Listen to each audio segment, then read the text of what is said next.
Good morning, everybody. Our distinguished guests, and in particular the representative of the UNICEF, Mr. Jonathan Veitch, Dr. Nasir Hassan, Climate Change and Environmental Health Team Coordinator for the World Health Organization, Mr. Jean-Paul Penrose, Pacific Development Director, British High Commission, children, teachers, staff of the various organizations that are here this morning. First of all, Mbulabinaga to you all. I'm always glad to come back to Nausori. You know why? Because I went to school here. So I feel it always has a good feeling when I come back to Nausori. So it's a great pleasure to be here this morning to officiate as the chief guest for the 2022 World Water Day celebration.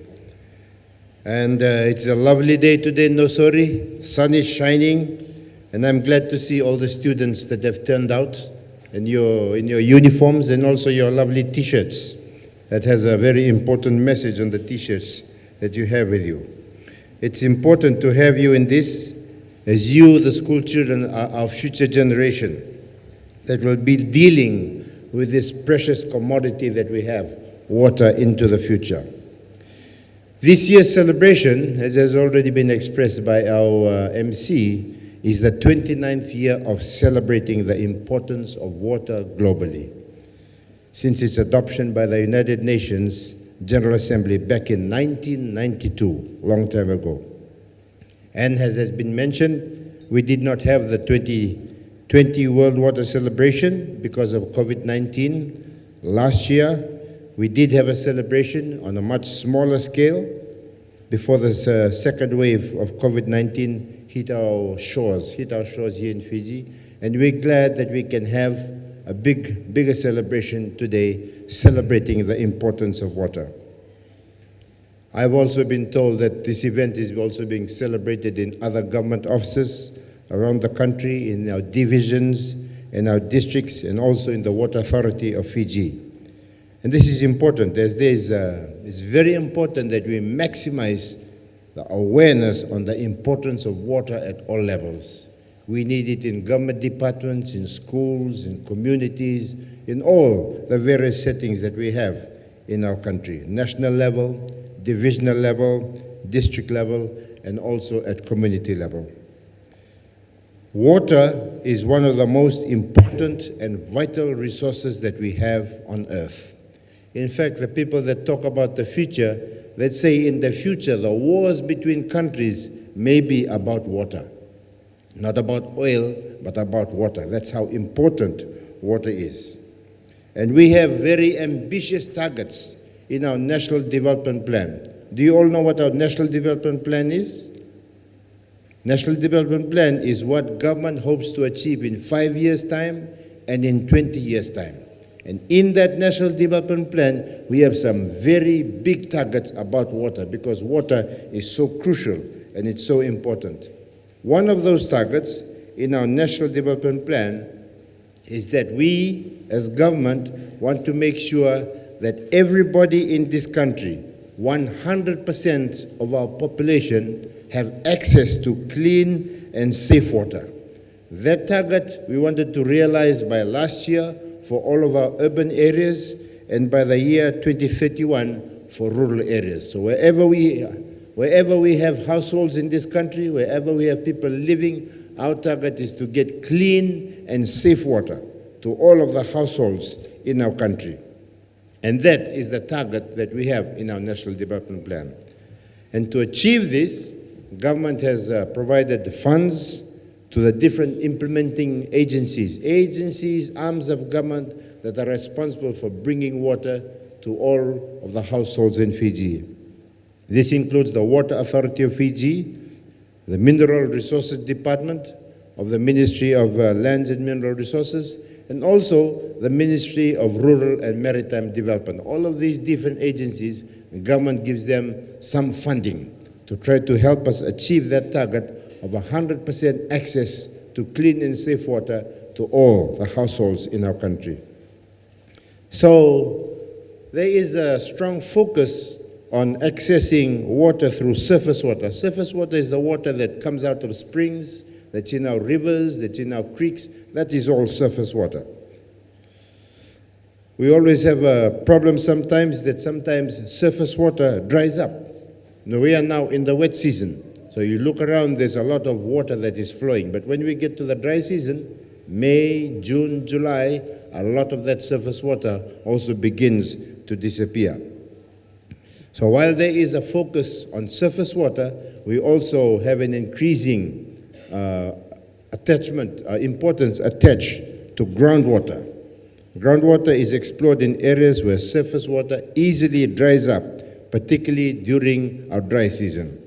And this is common in a lot of our maritime communities along the coast and some inland. So surface water includes any fresh water that's sent into wetlands, stream systems, and lakes. On the other hand, the groundwater exists underground in subterranean aquifers, that's what they call them, that are situated underground. As you will have seen from the signs in the room today, the theme for this year's celebration is groundwater, making the invisible visible. Because on the surface we can't see that groundwater. We can't see it, but it's there. It exists underground, and the importance to make this invisible resource visible so that we can use it in Fiji. Most arid areas of the world, including Fiji and the regions, also depend a lot on groundwater. Groundwater supplies a large proportion of the water we use for drinking, sanitation, food production, and also for industrial processes. As Minister for Lands and Mineral Resources, I was fortunate to commission some of these borehole projects which gets water from groundwater, from underground. Towards the end of last year, I commissioned the borehole project for the village of Yaro on the island of Kia. I hope you children all know where Kia is. Do you know where Kia is? It's in close to Vitilevu or Vunimono? Vunimono, where off the island of Vunimono, off Lambasa, there is the island of Kia. They don't have running streams. They need water that comes from underground, that is kept in their subterranean aquifer. So we commissioned those projects in Kia and also on 3 other villages on mainland Vunimono and also 2 schools.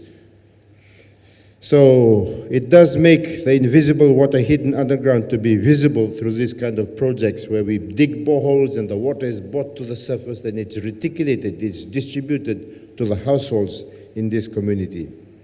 So the government, through the Mineral Resources Department of the Ministry of Lands and Mineral Resources, it has responsibility also for this groundwater assessment, finding out where groundwater is, identifying whether there's adequate water there to be pumped up for distribution to communities, and then also making sure that we pump that water up and distribute it or reticulate it in the various communities that need this resource. Government has invested approximately $26.2 million for groundwater assessment and development on large islands and $35.1 million for small islands. So far, the Mineral Resources Department has installed 543 boreholes.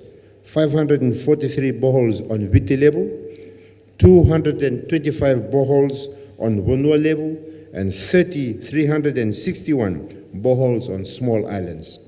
So there have been a lot of boreholes that have been put in place by the Mineral Resources Department. And there are also non-governmental organizations that also do their own boreholes. And also private individuals, they will also do their own boreholes on their own land. On the commercial side, for groundwater assessment, MRD has attended to groundwater assessment for 2 sites in Nananu and Nasiani.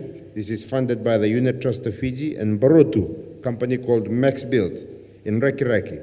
The Mineral Resource Department continues to work on groundwater with the Water Authority of Fiji, with the Unit Trust of Fiji, and private stakeholders. And you know,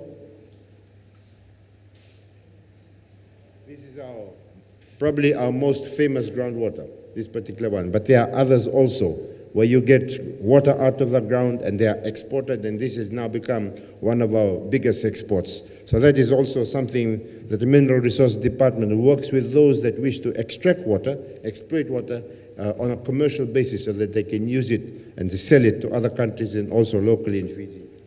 For this financial year alone, government has allocated 1.6 million for groundwater assessment and development, to find the groundwater sources, to see whether there's enough water there for it to be extracted, and to look at the rate of flow, and to see whether it's possible to use that water to allow communities to get a source of water for their drinking. So 1.6 million has been given for groundwater assessment and development.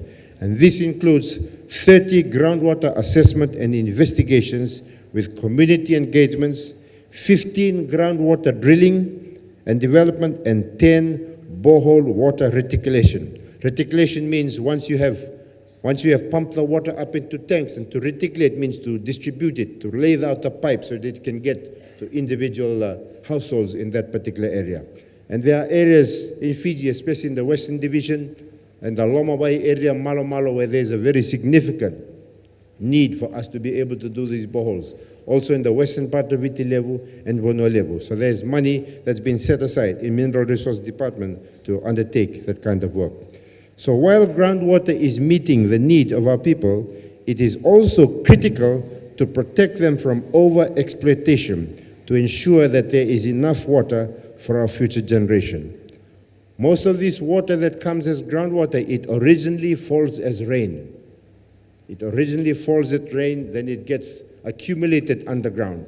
So we also have to be very careful about the rate at which we extract that water. Should not be too much to be above the rate at which water is replenished into the aquifers that we have underground. This is very critical for us. Very critical to make sure that we can do that. So at the moment, the government through the Department of Water and Sewerage, the government now is in the process of finalizing the groundwater resource development and management policy to manage this very thing, to look at the amount of water that is being falling as rain and being stored as groundwater and underneath, and making sure that the rate at which we exploit it should be such at a level that it's sustainable and it does not run out. To protect Fiji from overexploitation, to ensure that there is enough water for our future generations. Also, in addressing this, the government is also in the process of finalizing, through the Department of Water and Sewerage, is finalizing the National Water Resources Management and Sanitation Policy that will ensure the proper management of water resources, water supply, and sanitation services in Fiji. So the first policy that government is looking at is just the one on groundwater, just groundwater. How much groundwater there is, and we manage the rate at which it is exploited. Then we have an overall water policy that we are developing that looks at groundwater and surface water. So we manage all of it entirely, because as I said at the beginning, water is a very important resource. And it's not a resource that is limitless. It has limits, so we have to manage the way in which we use this resource. World Water Day celebration is a platform for us to advocate the importance of water in our lives. We need to use water wisely. We need to conserve water while we live today, and also for the generations that will follow us. So I'm hoping, every now and then, if you get the messages from Water Authority of Fiji to turn the taps off, when you brush your teeth, some of us like to, when we brush the teeth, while we are brushing the teeth here, we keep the tap on. Some of us do that. Do some of you do that? While you're brushing the teeth and the water is going? There are some parts here in this delta, in places like Ovea, in places like Cuba, they get very little water. So when more people waste water, that means those other areas that get very little water. Examples in this area, one is Ovea. The other one is way down this side, is Cuba. You are reducing the amount of water that is available for others. So very important message for us. The water that we get through our taps needs to be used wisely. Generations ago, 40, 50 years ago, young children like you would be expected to go to the river and spend maybe 1 or 2 hours a day just fetching water from the river and bring it to our homes. Today, we have water that comes into our homes. We need to make sure that we manage it and look at it well and don't waste this precious resource that we have, which is water. So I want to thank all the school children from the various schools that are here in Nausori that are part of today's celebration. Here in Nausori and also in other parts of Fiji, not forgetting all of our key stakeholders all over Fiji. So children, today, make sure you go around and read all the messages. Make sure you listen to the speeches. Make sure you yourself become a person that talks about the gospel of managing our water resources. Make sure you also become a person that uses water wisely so that others can learn from what you do on a daily basis. And I would also like to thank UNICEF. UNICEF has been for the tremendous support that it has given us over the years. Tremendous support to the ministry, through the Department of Water and Sewerage, in ensuring that the World Water Day is celebrated every year. Let's all give a round of applause to UNICEF for the support that it is giving to us. Moreover, also for Fiji Water and Vaiwai for the bottled water to replenish our thirst on this hot day. And again, the Director of Water and Sewerage, his team, the Mineral Resources Department, and the World Water Day Committee's tremendous effort in making this event happen today. On that note, I officially declare the 2022 World Water Day celebration open. God bless Fiji, Dinaka, Danyabad, and thank you all.